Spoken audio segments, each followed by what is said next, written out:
গত এক সপ্তাহে সবচাইতে বেশি রিকোয়েস্ট ছিল এই স্মার্টফোনের রিভিউর জন্য বাংলাদেশের right now most hyped smartphone Redmi 13।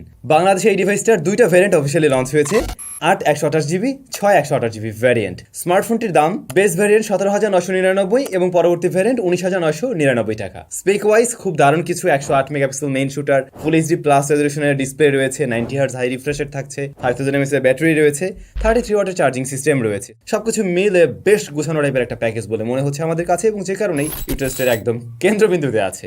এই হচ্ছে ডিভাইস। আমরা ব্ল্যাক কালার ভ্যারিয়েন্ট পেয়েছি। ব্ল্যাক মানে কি একদম পিওর ব্ল্যাক, এটা জাস্ট ব্ল্যাক। তবে এটার আরও বেশ কয়েকটা কালার ভ্যারিয়েন্ট রয়েছে।